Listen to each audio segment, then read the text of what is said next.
هادي له وأشهد أن لا إله إلا الله وحده لا شريك له وأشهد أن محمدًا عبده ورسوله أما بعد فإن خير الحديث كتاب الله وخير الهدي هدي محمد صلى الله عليه وسلم وشر الأمور محدثاتها وكل محدثة بدعة وكل بدعة ضلالة وكل ضلالة في النار فأعوذ بالله من الشيطان الرجيم بسم الله الرحمن الرحيم قال الله تبارك وتعالى في القرآن المجيد والفرقان الحميد شهر رمضان الذي ينزل فيه القرآن هدى للناس وبينات من الهدى والفرقان فمن شهد منكم الشهر فليصم وقال النبي صلى الله عليه وسلم من صام رمضان إيمانا واحتسابا غفر له ما تقدم من ذنبه۔ تمام قسم کی تعریفات، حمد و ثنا، کبریائی، بڑائی، بزرگی اللہ رب العالمین کے لیے لائق اور زیبا ہے۔ یقیناً بے شمار درود و سلام ہو تمام انبیاء اکرام پر، خصوصاً میرے اور آپ کے آخری نبی جناب محمد الرسول اللہ صلی اللہ علیہ وسلم پر۔ محترم بزرگوں، دوستو، حاضرین جمعہ، آج کے اس خطبہ جمعہ کا موضوع ہے رمضان کیسے گزاریں۔ حاضرین جمعہ، اللہ تعالیٰ کا بے پناہ اور بے حد شکر ہے، احسان ہے، انعام ہے ہم پر کہ اللہ تعالیٰ نے ہم پر یہ مہینہ پھر سے سایہ فغن کرنے جا رہا ہے۔ اللہ تعالیٰ کی برکتیں، رحمتیں، نعمتیں، نوازشیں اس مہینے میں ہم خود غور کرتے ہیں کہ اور مہینوں سے زیادہ ہوتی ہے۔ نبی کریم صلی اللہ علیہ وسلم کا یہ معمول ہوتا کہ جب رمضان کا مہینہ آتا، رمضان کا مہینہ شروع ہوتا تو آپ علیہ السلام صحابہ کرام رضی اللہ عنہم اجمعین کو مبارکباد دیتے، خوشخبری سناتے، بشارت دیتے، فرماتے اتاکم رمضان شہر مبارک، کہ تمہارے پاس رمضان آیا، مبارک مہینہ۔ اتاکم رمضان شہر مبارک، کہ تمہارے پاس رمضان آیا ہے جو مبارک مہینہ ہے، جو بابرکت مہینہ ہے۔ محدثین اکرام کہتے ہیں کہ آپ علیہ السلام کا یہ معمول رمضان کے داخل ہونے کے بعد ہوتا تھا تو پتہ یہ چلا کہ رمضان کی مبارکباد دینا، خوشخبری دینا، یہ سنت کا عمل ہے، یہ سنتی اور جائز عمل ہے۔ نبی کریم صلی اللہ علیہ وسلم کا رمضان کیسے ہوتا تھا؟ آپ علیہ السلام کی زندگی تو ہمارے لیے چاہے رمضان ہو یا غیر رمضان ہو ایک اسوہ، آئیڈیل اور نمونہ ہے، لیکن خاص طور پر آپ علیہ السلام اپنا رمضان کا مہینہ کیسے گزارتے تھے۔ نبی کریم صلی اللہ علیہ وسلم کا معمول یہ ہوتا کہ آپ علیہ السلام رمضان کے روزے وصال کے ساتھ رکھتے تھے۔ صوم وصال یہ آپ علیہ السلام کے لیے جائز تھا، امت کے لیے یہ ناجائز ہے، مکروہ ہے۔ صوم وصال کیا ہوتا ہے کہ نبی کریم صلی اللہ علیہ وسلم آج سحری کیے، پھر افطار نہیں کرتے تھے، پھر دوسری سحری بھی نہیں کرتے تھے، پھر دوسرے دن ڈائریکٹ افطار کرتے تھے، یعنی ان کا روزہ 48 گھنٹے کا ہوتا تھا۔ یہ آپ علیہ السلام کی خصوصیت تھی کہ کبھی کبھار آپ رمضان میں صوم وصال بھی رکھتے تھے، لیکن آپ نے صحابہ کو ایسا کرنے سے منع کیا۔ ایک مرتبہ صحابہ نے خواہش ظاہر کی کہ ہم بھی آپ کے ساتھ صوم وصال رکھیں گے، تو آپ نے فرمایا نہیں، یہ میرے لیے ہے کیونکہ میرا رب مجھے کھلاتا ہے اور پلاتا ہے، یعنی یہ روحانی کھلانا پلانا یہ میرے ساتھ معاملہ ہے، تمہارے ساتھ نہیں ہے۔ پھر کچھ دن گئے، پھر ایک رمضان صحابہ نے بڑی خواہش کی، بڑی جستجو کی کہ ہم بھی روزہ رکھتے ہیں. اچھا چلو رکھو. آپ علیہ الصلاۃ والسلام نے ان کو تدریب دینے کے لیے، ترتیب دینے کے لیے اور سکھانے کے لیے کہا ٹھیک ہے رکھو. ایک دن گیا، 2 دن گزرا، چاند نظر آ گیا، یعنی عید کا چاند. آپ علیہ الصلاۃ والسلام نے کہا اگر یہ چاند نظر نہیں آتا تو تیسرے دن بھی میں روزہ کنٹینیو کرتا اور تم کو کرنا پڑتا، لیکن تم نہیں کر سکتے. تو اس لیے پتہ یہ چلا کہ صوم وصال نبی کریم صلی اللہ علیہ وسلم رمضان کے مہینے میں بھی رکھا کرتے تھے، اور آپ علیہ السلام کی خصوصیت تھی. ہمارے لیے یہ ہرگز جائز نہیں ہے. اسی طرح حضرات صحابہ اکرام رضی اللہ عنہم اجمعین کا رمضان کیسا ہوتا تھا کہ شروع میں ایک حکم تھا کہ اگر کوئی افطار کے وقت سو گیا تو اب ڈائریکٹ اس کو دوسرے دن افطار کرنا ہے. ایک صحابی تھے حضرت قیس بن سرمہ رضی اللہ عنہ، یہ کسان تھے، تھک کر آئے، افطار کا وقت آ گیا. بیوی سے کہا کہ افطار کا سامان لے آؤ، تو بیوی نے کہا رکیے تھوڑا گرم کر کے دیتی ہوں. تو اتنے میں ان کی آنکھ لگ گئی، سو گئے وہ صحابی. افطار کا وقت چلا گیا. اب جب اٹھے تو رات میں یا عشاء کے ٹائم پر، اب تو حکم تھا کہ اگر افطار کے وقت سو گئے تو ڈائریکٹ دوسرے دن افطار کرنا ہے، سحری بھی نہیں، وہی روزہ کنٹینیو.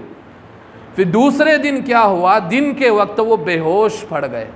حضرت قیس بن سرمہ رضی اللہ عنہ بے ہوش پڑ گئے، طاقت نہیں تھی کہ روزہ کنٹینیو کرے. تو اللہ تعالیٰ نے آیت نازل کی احل لکم لیلۃ الصیام، کہ اللہ تعالیٰ نے رمضان کی راتیں تمہارے لیے حلال کر دی ہے. یعنی رمضان کے دن میں تم کو روزہ رکھنا ہے، رات میں تم کھا پی سکتے ہو. تو حضرت قیس بن سرمہ رضی اللہ عنہ کے ساتھ یہ واقعہ پیش آیا تو اللہ تعالیٰ نے وہ حکم اٹھا لیا کہ جب اگر کوئی افطار کے وقت سو گیا تو اس کی افطار منسوخ ہو گئی، وہ محروم ہو گئے. تو یہ حکم اللہ تعالیٰ نے اس آیت کے ذریعے احل لکم لیلۃ الصیام، کہ رمضان کی راتیں تمہارے لیے حلال کر دی گئی ہے کہ تم رمضان میں رات میں کبھی بھی کھا سکتے ہو، پی سکتے ہو. اور اسی طرح نبی کریم صلی اللہ علیہ وسلم کی ایک عادت تھی کہ ہم رمضان کیسے گزاریں، کہ ہمارے پاس آئیڈیل ہے، ہم اپنی منمانی سے نہیں گزار سکتے. سحری کا جو ڈسپلن ہے، افطاری کا جو ڈسپلن ہے، سحری کا جو نظم و ضبط ہے، افطاری کا نظم و ضبط ہے، پھر دن بھر روزہ رکھتے ہیں اس کا نظم و ضبط، یہ مجھے اور آپ کو نبی کریم صلی اللہ علیہ وسلم کی زندگی سے اور صحابہ کی زندگی سے ملتا ہے. کہ نبی کریم صلی اللہ علیہ وسلم حضرت زید بن ثابت رضی اللہ عنہ کہتے ہیں کہ میں نے ایک مرتبہ آپ علیہ الصلاۃ والسلام کے ساتھ سحری کی. آپ علیہ الصلاۃ والسلام آخری وقت تک سحری کرتے تھے. ہم میں سے کتنے مسلمان ایسے ہیں جو رات میں 2-3 بجے کھا لیتے اور سو جاتے اور وہی ان کی سحری ہو جاتی. یہ سنت کے مخالف عمل ہے. رات میں 2 بجے کھائیں گے، 1 بجے کھائیں گے اور سو جائیں گے، سحری نہیں کریں گے. جبکہ اللہ کے رسول نے فرمایا تسحروا فإن فی السحورۃ برکۃ، کہ سحری کیا کرو، سحری میں برکت ہے. سحری کیا کرو، سحری میں برکت ہے. اور اللہ کے رسول نے ایک دوسری جگہ فرمایا الغداء المبارکہ، کہ سحری بہترین اور مبارک ناشتہ ہے. تو نبی کریم صلی اللہ علیہ وسلم کی زندگی میں رمضان جب بھی آیا تو آپ سحری کب کرتے تھے؟ آخری وقت تک کرتے تھے. ہمارے یہاں بہت سارے لوگ پہلے فارغ ہو جاتے ہیں اور پھر نماز کا وقت ہونے تک گپ شپ میں لگ جاتے ہیں، جبکہ وہ وقت جو ہوتا ہے سحری کا یہ ہماری عبادت میں کاؤنٹ ہوتا ہے. تو نبی کریم صلی اللہ علیہ وسلم حضرت زید بن ثابت رضی اللہ عنہ فرماتے ہیں کہ سحری آخری وقت تک کرتے تھے، یعنی جب تک اذان نہ ہو جائے. یعنی آپ علیہ السلام کی یہاں سحری ختم ہو گئی، وہاں اذان شروع ہو جاتی تھی. یہ آپ علیہ الصلاۃ والسلام کا عمل تھا. تو حضرت زید بن ثابت کہتے تھے کہ جب نبی کریم صلی اللہ علیہ وسلم سحری سے فارغ ہو جاتے تو اتنے ہی جلدی نماز بھی شروع کرتے. صحابہ نے پوچھا کہ آپ کی سحری اور نماز شروع کرنے کے درمیان کتنا وقت ہوتا تھا؟ تو حضرت زید بن ثابت رضی اللہ عنہ کہتے ہیں کہ کم و بیش 50 آیت کے برابر کا وقت ہوتا تھا. 50 آیتیں پڑھنے کتنا وقت لگتا ہے؟ بہت ہوا 10 منٹ. اور صحابہ ہماری جیسا اٹک اٹک کر نہیں پڑھتے تھے، وہ روانگی سے پڑھتے تھے قرآن. تو ان کی حساب سے 50 آیتیں پڑھنے بہت مشکل ہوا، 10 منٹ لگتا ہے۔ تو پتہ کیا چلا، اذان ہونے کے بعد، سحری ختم ہونے کے بعد جماعت جو ٹھہرتی تھی 50 آیت کے اتنا وقت رہتا تھا، یعنی فوراً جماعت ٹھہرا کرتے تھے۔ ہمارے یہاں کیا ہے، ابھی وہ سحری کریں گے، وہ آئیں گے، ہاں ارے مولانا اتنی جلدی جماعت ٹھہرا کرے۔ نبی کریم صلی اللہ علیہ وسلم 50 آیت کے برابر، وہ بھی اس لیے کہ فجر کی پہلے فجر سے پہلے 2 رکعت سنت پڑھنی ہوتی ہے، اس لیے اتنا وقت لگ جاتا تھا لگ بھگ۔ تو نبی کریم صلی اللہ علیہ وسلم سحری آخری وقت تک کرتے تھے، اور سحری کرنے کے بعد فوراً نماز بھی شروع کرتے تھے۔ تو سحری اور نماز کے درمیان جو وقت نبی کریم صلی اللہ علیہ وسلم کا ہوتا تھا وہ 50 آیت کے برابر ہوتا تھا، کم و بیش 10 منٹ کا وقفہ ہوتا تھا۔ تو یہ میرا اور آپ کا عمل ہونا چاہیے کہ نبی کریم صلی اللہ علیہ وسلم آخری وقت تک سحری کرتے، ہم بھی آخری وقت تک سحری کریں، اور جتنا جلدی سحری کر کے فارغ ہو نماز کو آ جائے۔ ہمارے یہاں کیا ہوتا ہے، سحری جلدی کر لیتے ہیں اور سو جاتے ہیں، فجر گئی ڈائریکٹ ظہر میں اٹھیں گے، یا کتنے تو ایسے ہیں جو عصر میں اٹھتے ہیں، دن بھر روزہ صرف سونے میں گیا۔ کیونکہ ایک ضعیف حدیث ہے نا، وہ نوم الصائمی عبادت، کہ روزے دار کی نیند بھی عبادت ہے۔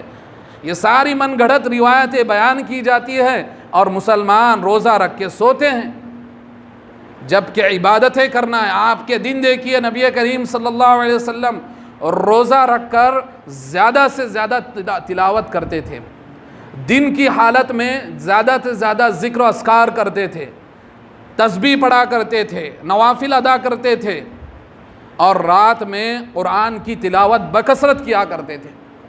نبی کریم صلی اللہ علیہ وسلم سے صرف 3 دن ہے کہ اللہ کے رسول نے جماعت کے ساتھ تراویح پڑھائی۔ آپ دیکھیے، رمضان کا مہینہ 30 دن، آپ نے 3 دن تراویح پڑھائی، مطلب کیا ہے؟ کیا 27 دن آپ نے نہیں پڑھی؟ بلکہ ایسا نہیں، پڑھی ہے، لیکن خود کی عبادت کرتے تھے۔ خود نبی کریم صلی اللہ علیہ وسلم تراویح پڑھتے تھے، ایسا نہیں کہ نہیں پڑھتے تھے، لیکن صحابہ کے ساتھ صحابہ کو عمل کرنے پر ابھارنے کے لیے وہ 3 دن آپ علیہ الصلاۃ والسلام نے پڑھی۔ اور وہ 3 دن بھی کون سے تھے؟ شروع کے 3 دن نہیں تھے، ایک 23ویں شب تھی جب نبی کریم صلی اللہ علیہ وسلم مسجد میں آئے اور تراویح پڑھنے لگے، تو کچھ صحابہ ان کے پیچھے کھڑے ہو گئے۔ پھر آپ 24ویں رات کو نہ آئے، 25ویں رات کو آئے، پھر کچھ اور صحابہ جمع ہو گئے آپ کے ساتھ نماز پڑھنے کے لیے۔ پھر 26ویں رات کو آپ نہیں آئے مطلب گھر میں ہی نماز پڑھی، عبادتیں کی۔ اور 27 رات کو آپ علیہ الصلاۃ والسلام پھر نماز پڑھائی جماعت کے ساتھ، تو اس وقت بہت سارے صحابہ جمع ہو گئے۔ تو یہ 3 دن آپ علیہ الصلاۃ والسلام سے ثابت شدہ ملتے ہیں کہ آپ نے جماعت کے ساتھ نماز پڑھائی۔ پھر اس کے علاوہ 27 دن جو تھے، مجھے اور آپ کو غور کرنا ہے، کیا صحابہ بغیر تراویح کے رمضان گزارے؟ نعوذ باللہ، ایسا ہو ہی نہیں سکتا، بلکہ وہ خود پڑھتے تھے، خود تنہا پڑھتے تھے تراویح، اور ان کی تراویح عشاء سے شروع ہوتی تو سحری کے وقت ختم ہوتی تھی۔ جب 27 رات کو آپ علیہ الصلاۃ والسلام نے تراویح پڑھائی تو صحابہ فرماتے ہیں کہ آپ نے اتنی تراویح اتنی لمبی پڑھائی کہ ہمیں خوف تھا، ڈر تھا کہ کہیں سحری کا وقت فوت نہ ہو جائے، سحری کا وقت ختم نہ ہو جائے۔ تو یہ آپ علیہ الصلاۃ والسلام اور صحابہ کا معمول ہوتا تھا رمضان میں، کہ اپنے آپ کو دنیا سے کاٹ کر عبادتوں سے، ذکر و اذکار سے، تسبیح سے، استغفار سے، قرآن کریم کی تلاوت سے، رمضان کی راتوں کو اہمیت کو سمجھنے میں اپنے آپ کو لگا دیتے تھے۔ اسی طرح صحابہ اکرام رضی اللہ عنہ اجمعین قرآن سے رمضان میں بہت زیادہ جڑ جاتے تھے۔ یہ آپ علیہ الصلاۃ والسلام کی ترکیب تھی اور آپ کی تربیت بھی تھی کہ صحابہ قرآن سے جڑ جاتے تھے۔ قرآن کریم کیوں؟ اللہ تعالیٰ نے کیا فرمایا؟ شہر رمضان الذی انزل فیہ القرآن، کہ رمضان کا ہی وہ مہینہ ہے کہ جس میں قرآن نازل کیا گیا۔ تو یہ مہینہ ماہ قرآن ہے، قرآن کا مہینہ ہے، یہ مہینہ برکتوں کا مہینہ ہے، یہ مہینہ لیلۃ القدر کا مہینہ ہے۔ آپ دیکھیے سال کے پورے 11 مہینے میں کبھی شب قدر اور لیلۃ القدر نہیں ملتی اور نہ ہی پائی جاتی ہے، صرف رمضان کا وہ مہینہ ہے جس میں لیلۃ القدر پائی جاتی ہے، اور جس کی فضیلت اللہ تعالیٰ نے سورۃ القدر میں فرمایا لیلۃ القدر خیر من الف شہر، کہ لیلۃ القدر شب قدر 1000 مہینوں کی عبادت سے بہتر ہے۔ یعنی اگر کوئی بندہ 84 سال، لگ بھگ 1000 مہینے کتنے ہوتے ہیں؟ 84 ایئرس، 84 سال اگر عبادت کرے تب جا کر اس کی عبادتوں کا اتنا بڑا ثواب ہوگا۔ لیکن اللہ تعالیٰ نے ہم امت پر لیلۃ القدر ہم کو نصیب کی کہ اگر اس مہینے میں اس رات کو اگر کوئی پا لینا مطلب کیا ہے؟ رات میں گھومنا پھرنا یا ہوٹلوں پر بیٹھنا گپ شپ کرنا، یہ مطلب نہیں ہے صرف رات جاگنا، بلکہ قرآن کریم کے ساتھ اپنا رشتہ جوڑنا، نمازیں پڑھنا، نوافل ادا کرنا، ہاتھ اٹھا کر گھنٹوں گھنٹوں رب کے سامنے گڑ گڑانا، یہ اصل ہے لیلۃ القدر کا مطلب۔ تو اللہ تعالیٰ نے یہ فرمایا لیلۃ القدر خیر من الف شہر، کہ اگر کوئی لیلۃ القدر کو پا لیا، اس کے عبادتوں کو پا لیا، تو گویا اس نے ایک رات میں 84 سال کی عبادت کر لی۔ یہ بہت بڑا اللہ تعالیٰ کی طرف سے میرے لیے اور آپ کے لیے، ہم تمام مسلمانوں کے لیے تحفہ ہے کہ ہم اس رات کی قدر کو سمجھیں۔ نبی کریم صلی اللہ علیہ وسلم کو جب پتہ نہیں تھا کہ لیلۃ القدر کب ہے رمضان میں، تو آپ نے ایک رمضان پورا اعتکاف کیا۔ پہلے 10 دن میں اعتکاف کیا تو آپ کو لیلۃ القدر نہیں ملی، یعنی بتایا گیا کہ یہ پہلے عشرے میں بھی لیلۃ القدر نہیں ہے۔ دوسرا عشرہ، دوسرے 10 دن آپ علیہ السلام نے اعتکاف کیا، پھر اس میں بھی آپ کو بتایا گیا کہ لیلۃ القدر اس میں بھی نہیں ہے۔ تیسرا عشرہ، آخری عشرہ، جب آپ علیہ السلام نے اعتکاف میں گزارا تو وحی الہی کے ذریعے آپ کو بتایا گیا کہ یہ آخری عشرے کی طاق راتوں میں آپ لیلۃ القدر کو تلاش کرو، آخری عشرے کی طاق راتوں میں آپ لیلۃ القدر کو تلاش کیجئے۔ تو پتہ یہ چلا کہ لیلۃ القدر جو ہے رمضان کے آخری عشرے میں ہے، اور آخری عشرے میں کب ہے؟ وہ ہے 5 طاق راتیں، 21ویں شب، 23ویں شب، 25ویں شب، 27ویں شب، 29ویں شب۔ آپ دیکھیے اللہ تعالیٰ نے نبی کریم صلی اللہ علیہ وسلم کو یہ نہیں کہا کہ آخری عشرے کی 27ویں شب میں رات کو تلاش کیجئے، بلکہ آپ علیہ السلام کو اللہ نے یہ حکم دیا کہ آخری عشرے کی 5 طاق راتوں میں ادا کیجئے، یعنی تلاش کیجئے شب قدر کو۔ پتہ یہ چلا کہ آخری عشرے کی 5 طاق راتیں ہم کو عبادتوں کے ساتھ گزارنا ہے، صرف 27ویں شب یا 29ویں شب نہیں گزارنا ہے۔ آپ کو کہیں قرآن و حدیث میں یہ نہیں ملے گا کہ اللہ تعالیٰ نے 27ویں شب کو ہی خاص کیا ہوگا، بلکہ اللہ تعالیٰ نے اتنا بتا دیا، اتنا ہنٹ دے دی کہ آخری عشرے کی 5 طاق راتوں میں ہے۔ تو ہم کو یہ 5 طاق راتیں گزارنا ہے عبادتوں کے ساتھ۔ اور کچھ لوگ یہ کہتے ہیں جب اپنی عقل لڑاتے ہیں کہ سعودی میں تو ایک دن پہلے چاند نکلتا ہے، پھر ان کو ایک مرتبہ لیلۃ القدر ملتی ہے، ہم کو ایک مرتبہ لیلۃ القدر، ان کے 5 دن الگ۔ یقیناً اللہ تعالیٰ کی رحمت وسیع ہے، اللہ کی رحمت وسیع ہے، اس کی رحمت میں وسعت ہے۔ یہ ہم اپنی عقل سے ڈھونڈیں گے کریں گے، ہم کو جو ہماری 5 طاق راتیں ہیں یہاں کے چاند کے حساب سے وہ گزارنا ہے، اور اللہ سے امید لگانی ہے، اپنی عقل نہیں لڑانا ہے کہ وہاں چاند پہلے نظر آ گیا تو وہاں کی لیلۃ القدر الگ ہو گئی۔ ان کو لیلۃ القدر اللہ تعالیٰ نوازیں گا، ہم کو اللہ تعالیٰ نوازیں کہ اللہ تعالیٰ صرف سعودی والوں کا ہے؟ اللہ تو سب کا ہے نا۔ تو ہم اپنی عقل نہ لڑائیں، ہم کو اپنے چاند کے حساب سے جو 5 طاق راتیں ملتی ہے ان میں خوب عبادت کرنی چاہیے، خوب محنت کرنی چاہیے، تاکہ ہم کو 84 سال کی عبادت کا ثواب مل سکے۔ تو یہ رمضان میں اللہ تعالیٰ نے لیلۃ القدر رکھی ہے اس لیے کہ بندہ اپنے آپ کو رب سے جوڑے۔ یہ رات اتنی بابرکت ہوتی ہے، اتنی بابرکت ہوتی ہے کہ اللہ تعالیٰ آسمان دنیا پر آتے ہیں۔ ویسے تو اللہ تعالیٰ تہجد کے وقت آسمان دنیا پر آتے ہی ہیں، لیکن لیلۃ القدر کی اور بات ہوتی ہے اور خاص بات ہوتی ہے کہ اللہ تعالیٰ نے اسے مبارک رات کہا ہے، اِنَّا أَنزَلْنَاهُ فِي لَيْلَةٍ مُبَارَكَةٍ، اللہ تعالیٰ نے اسے ایک مبارک رات کہا ہے۔ تو اس میں ہم کو زیادہ سے زیادہ عبادتیں کرنی چاہیے، استغفار کرنا چاہیے اور اللہ تعالیٰ کے سامنے گڑ گڑانا چاہیے، قرآن کریم کی تلاوت خوب کرنی چاہیے۔ صحابہ کرام رضی اللہ عنہ اجمعین کا یہ معمول ہوتا کہ آپ صحابہ کے کئی قرآن رمضان میں ختم کرتے تھے، کوئی 5 قرآن پڑھتے تھے، کوئی 10 قرآن بھی ختم کرتے تھے، لیکن یہ تلاوت میں ہوتا تھا۔ آپ کبھی یہ نہیں پائیں گے کہ اللہ تعالیٰ کے رسول نے 3 دن تراویح پڑھا کر پورا قرآن ختم کیا، ایسا ہرگز آپ حدیث میں نہیں پائیں گے، یا 10 دن تراویح پڑھا کر آپ علیہ السلام نے قرآن ختم کیا، ایسا بھی نہیں، بلکہ پورا مہینہ تراویح پڑھتے تھے، پورا مہینہ تلاوت کرتے تھے۔ یہ اصل ہے، صرف 3 دن تراویح پڑھ لیے، 10 دن پڑھ لیے اور اس کے بعد آزاد ہو گئے، یہ بہت بڑی محرومی ہے میرے بھائیوں۔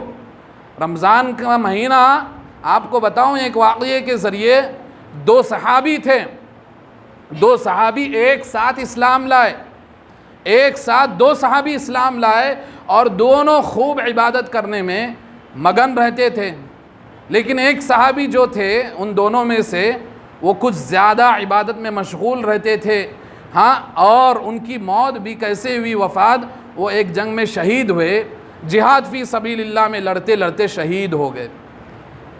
وہ دونوں میں سے ایک صحابی جہاد فی سبیل اللہ میں لڑتے لڑتے، یعنی اپنی زندگی دین پر گزاری، عبادتیں کرتے رہے، دین کے لیے محنتیں کرتے رہے، ان کی وفات کیسے ہوئی، شہادت کی موت نصیب ہوئی، بہت بڑی موت ہے، بہت اچھا خاتمہ